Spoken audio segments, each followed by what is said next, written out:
Welcome to the Property Voice Podcast, helping you to navigate safely through the world of property investing. Get the lowdown and updates, insights and outcomes on all matters property with a splash of entertainment along the way. The Property Voice, a voice to trust among the crowd. Now, let's get started with your host, Richard Brown.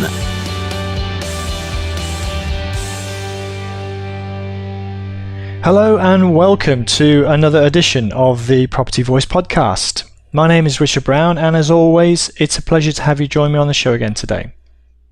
So last time out, we shared the interview that I underwent with Akhil Patel, who explained his research and indeed views on what has become known as the 18-year property cycle. Now this week, I just wanted to highlight what I'm going to call the 6 key areas that determine house prices, generally speaking. Then by observing changes in these 6 areas, we should be better equipped to draw some conclusions, if not as to the exact timing of house price booms and busts, at least to the general direction and the speed of travel. Okay, so let's get straight into the meat of the show with Property Chatter. Okay, so let's get on with this week's featured topic with Property Chatter. So last week, as I mentioned, Akhil Patel described the 18-year property cycle and how it was both cyclical in nature, well, obviously, but also predictable, and how we go from boom to bust to boom again with alarming regularity. But why is this? How does he, and indeed some others, see clear and predictable patterns? And how can the average property investor learn from this? Without, of course, the need for a mega calculator and computer model. And how can we be vigilant, and see some patterns emerge before they even take place? Now, I was giving some thought to this concept, and I was wondering to myself, as I often do, what are some of the key elements of the property market that we can look out for and incorporate into our own planning? So I thought I would share some of these factors today to give some pointers at the top level, so we can at least be vigilant. Now, it could be that we could engage the advisory services of someone such as Akhil. However, before we do that, we can at least apply some general principles, I believe. Now, one word of warning, however, the mainstream media and many market commentators often get it wrong when it comes to making house price predictions. So, alternatively, who has seemed to have got things right then instead? Well, here are some of the contrarians, as I'd like to call them, to look out for. From the UK, we have Fred Harrison, followed, of course, more recently by Akhil Patel from the UK again, but with Phil Anderson from the US. And they all advocate and promote the 18-year property cycle. And then again in the UK, we have the market oracle, or Nadeem even, Walayat, who accurately called the Conservative majority election win based on house prices growth, when many others weren't. They were certainly calling a coalition and hung parliament and those sort of things. Then we have Professor Steve Keen, who is a UK-based Australian, and Robert Kiyosaki, of course, from the US, who both accurately called the 2008 global crash. Finally, we have the American Robert Shiller, who observes house price trends, suggesting that they tend to revert to the mean or average in real terms over time. Or in other words, they follow a predictable pattern after inflation is taken into consideration. So after these references for you to check out further, what are my personal thoughts on the key drivers of house prices, certainly at a top level? And I'd like to suggest that there are 6 key areas that give us clues about the direction of house prices. The 6 drivers of any property cycle could be summarized as being influenced by these general factors: supply and demand, national and personal economics, credit conditions, state intervention, sentiment, and socio-political factors. Easy enough to say, not. But taking these in turn briefly then, let's start with the general marketplace factors of supply and demand. And what I'm going to do is I'm going to list out some what I call key performance indicators or measures that we can look out for in each of these sections. So as I mentioned, starting with general supply and demand, some of the key measures we might look out for are housing starts and completions. that's going to give us an indication as to the level of supply activity coming into the marketplace, certainly in terms of new build. And in terms of demand, we've got factors such as population growth and household composition or household growth. The decline of standard families and more single parent families and lone elderly people living alone and this sort of thing are indications in that respect. And next, I guess, in terms of the national and personal economic factors, and in particular earnings and affordability, some of the KPIs we can look out for there are the general economic and economic cycles and industrial growth, whether we're in a state of growth, stagnation or recession. Then of course we've got wage inflation, but not just wage inflation relative to general inflation. Of course, if we're seeing wage inflation above general inflation, then people are going to be better off, and the opposite is also true. And then we've got house prices versus affordability measures and the trends in those regards. There's been a lot of talk about that lately, but there's also been some step changes in terms of affordability. For example, when couples, traditionally there was one person who went out and was the breadwinner, but we saw a sort of change demographically several decades ago actually now, but where two people go out and earn money, and so that contributed to higher household incomes, and therefore more money was available to spend on housing. But so that's definitely one aspect as well we can take into consideration. And similarly, personal debt levels and bankruptcy levels and other factors to be aware of. With rising personal debt and credit cards and this sort of thing, we may see increases in bankruptcy levels, and they're lead indicators, if you like, that there's going to be trouble afoot in the housing market as people are struggling to afford to pay their mortgage. Then we have the financial sector. And in particular, we've got access to credit and lender policies. So the KPIs in this respect probably are going to be lender loan to values and some of the other policies and criteria. And I think more recently we've seen things like fees not being on the increase and this sort of thing, which was a change following the last crash. But of late we've seen interest rates being dropped down very low indeed, very low. And then of course we've got general banking profits and lender competition. So how many people are operating in the marketplace, and how are their profits looking, and what is the strive to please the shareholder, as it were. I guess in terms of the state intervention point, the role of government and indeed central banks, we have this centralized intervention, policy level, and the KPIs or key performance indicators here might be interest rates and the money supply. Generally speaking, are they on the up? Are they on the down? We're obviously in record low territory at the moment, and they're used as instruments, of course, to control spending and indeed saving. Then of course we've got the budget surplus or deficit, if you like, and national debt levels, which is an indication of how much money is floating around the economy, being driven from the centre, from government. The next area, of course, is I mentioned sentiment or psychological factors, behavioural economics, I guess, if you'd like to call it that. And I guess the key KPIs there are speculation on prices. And that could go either way. It could be driven by greed, which is driving prices up, or it could indeed be driven by fear, which would drive prices down. Of course, these factors can exaggerate those inclines or declines of house prices. Of course, we've got the trend line. I kind of alluded to it in that last point. How steep is the line heading? At the moment, we're looking like pretty aggressive house price growth. It's quite a steep line, but it's not necessarily the steepest it's ever been. So a little bit of room to go at the moment. And then of course we've got good old media hype and the tallest building contest that you often see, often globally, but also within countries as well, and within cities. So look out for the cranes is probably the watchword there. And finally, we have the social and political factors. And the KPIs here are national and international crises, riots and wars, which can cause instability. But on a more pragmatic level, we have birth, death and life expectancy rates, and of course immigration trends.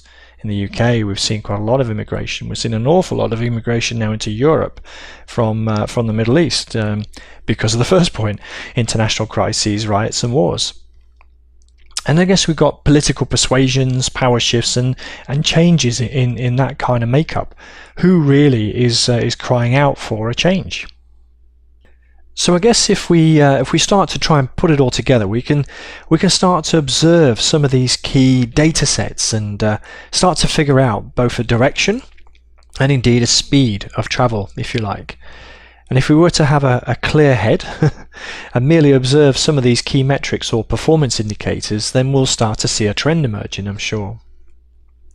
So what I was thinking is just to consider some of these influences, if you like, in those key areas. So if we start with supply and demand, for example, what would happen to prices if supply started to increase? So I mentioned about housing starts. Where are the cranes most concentrated? I kind of touched on that point just now. How about immigration swings, birth, death and divorce rates? You can probably just see in isolation how some of those questions, the answers to those questions rather, can drive supply and demand factors. Then I guess in terms of the general and indeed the personal economy, what about people's earning levels?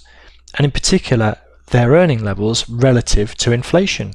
People are going to feel better off if they're getting pay rises ahead of inflation. And of course, the opposite is also true. How much can people realistically afford to spend on housing in absolute cash terms? What's the ceiling? We've seen record affordability levels recently, but we've also seen record low interest rates. So affordability on a cash basis has been improving. And so it's not necessarily so disturbing to see some of these high affordability measures. Now, it could be different, of course, when interest rates go back up, if and when they get back to the old levels that we saw, 5, 6, 7% have passed. I think it's average 5% over the long term, but I think it's going to be a way, before we get to those levels again. But just consider those points. What about the role of the banks, and their access, provision to credit? We saw after the last financial collapse that basically they weren't lending, they're asking for perfect credit ratings, high deposits and this sort of thing. But more recently we're starting to see even subprime mortgages come back into the marketplace. So how does the financial community exert an influence on prices? Then of course we've got state intervention, the government and the central banks. And what are they doing about interest rates? And of course they're using interest rates as a tool to control our spending and our saving in general terms. So, we should be aware that if interest rates are going up, there's a reason for doing that. It's probably to cool the economy, cool the spending levels. So it's a suggestion perhaps that things are, improving and potentially about to overheat.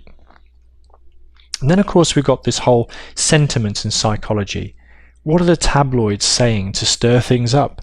What are people talking about in the pub or around the dinner table, if you like? Around about 2007, you could probably have a conversation about property with pretty much anyone, anywhere, I should imagine. And of course, socio-politically, who has the most to complain about in society? And is this driving political change and wealth distribution, if you like? Just have a look at some of the election results that are starting to happen, because politically, things go through changes and cycles. Eventually, it might not be just one term in office and a change. Not certainly in some of the economies of the world, but there could be a couple of terms. But then it's probably time for a change. There are some more unstable areas, but Canada's just had a change. The US, but I'm not sure what's going to happen there. The UK government had a change with the coalition and flipped again to have a majority Conservative leave. There are swings in the social political landscape as well. So these are just some of the questions that we can ask ourselves to assess where are we in general terms in the property cycle, and how and what are these how do these factors affect house prices. But I guess if we're really smart, we might also start to track these metrics over time and then observe their trends. So just a little system there that potentially we could adopt. So then, whilst we may not know the exact moment when the housing market will change direction from an up cycle to a down cycle or vice versa, at least we'll have a general idea of which way the wind blows and be ready for it when it does. And if we were to know, that we're on an upcycle, what would our approach to borrowing levels or interest rate fixes or cash resources or our rate of acquisition or disposal be? On the other hand, if we're heading downhill, what then with regard to these things? You start to see perhaps how it can influence our planning and what we do in terms of bedding in, if you like, or just pushing the boat out. Of course, always recognizing that sooner or later we're going to have to change tack again, so we should have an eye on the horizon, if you like, and making plans a couple of years ahead, I would suggest. So what about property strategies then?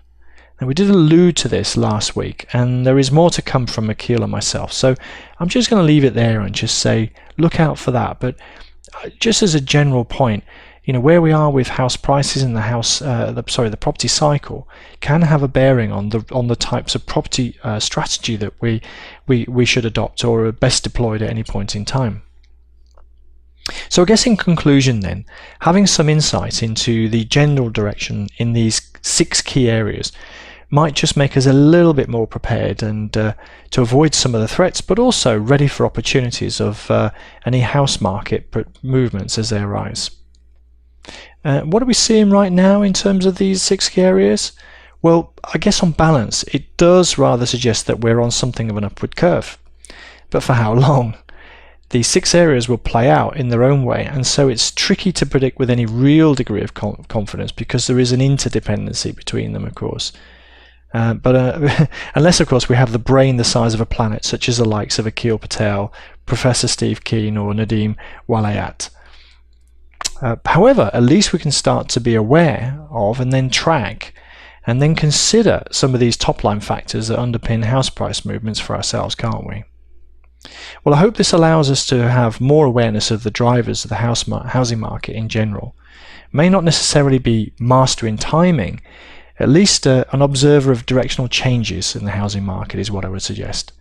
And knowing these things at least could serve us well with our own investment plans, as I'm sure that we'll all find useful. So that's all I wanted to share with you in today's episode in terms of the main body, and I hope that was useful to you. But next up though, it's Your Voice.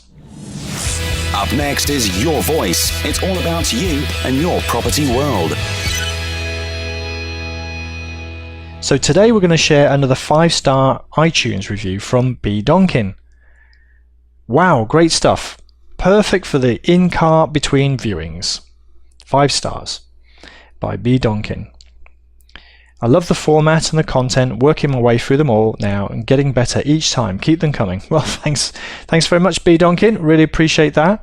And thanks for all the great reviews that I've seen coming through. It makes the world of difference to us to know that you're enjoying the show. And it also helps us to spread the word more widely, of course. So, keep them coming in is all I can say, please. We really appreciate it. Now, the Your Voice segment is all about you and your opinion. So whether it's a review, as I've just read out, a question, a property story, or just a good old moan, we're here just for you. So drop me a note, podcast@thepropertyvoice.net to start a conversation. But of course, you can pop it over to our Facebook page, The Property Voice, or tweet at Property Voice UK. And indeed, if you really want, you can leave a voicemail on the website because that allows us to segue it into the show, which would be really cool. So thanks for that, B. Donkin, really appreciate it. But right now, it's the shout out. And now, where you can go for more great resources with the shout out.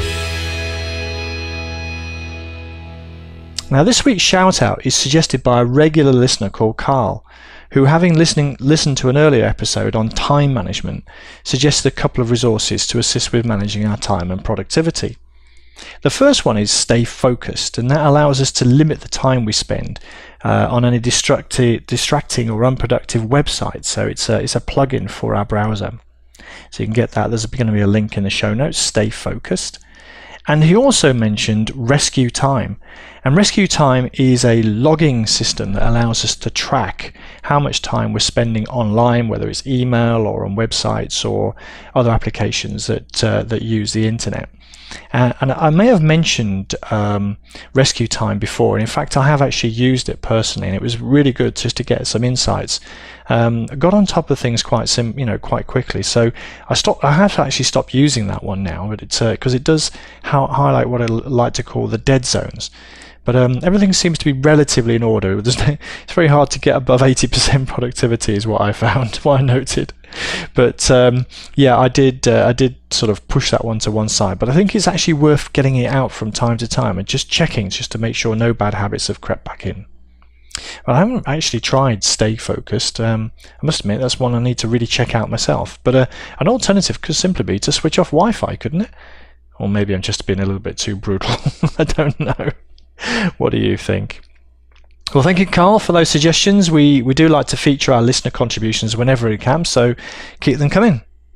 But just before I run, and yes, that was a deliberate pun, talking of running, just a reminder that this weekend I have my 10k charity run, and I'll hopefully be able to report on my progress in next week's show without too much mishap along the way. But if you're interested, I did write a short blog post on the backstory behind the Amazon school that I'm raising some money for, and of course they're an amazing teacher and they're inspirational children. So if you'd just like to check it out, the blog post over the website, thepropertyvoice.net, it's called Giving in Action, Supporting an Amazonian School. So it'd be great if you could check that out. But meanwhile, wish me luck.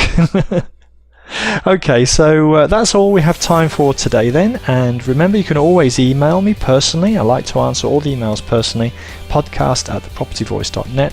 Of course the show notes are going to be over at the website thepropertyvoice.net. So for now though, all that remains for me to say is thanks very much for listening again this week, and until next time on the Property Voice podcast, it's ciao ciao. Thank you for listening today. Now head over to thepropertyvoice.net for more inspirational content and get updates through our mailing list. Join us next time on the Property Voice podcast. And if you enjoyed the show, please don't forget to rate us on iTunes.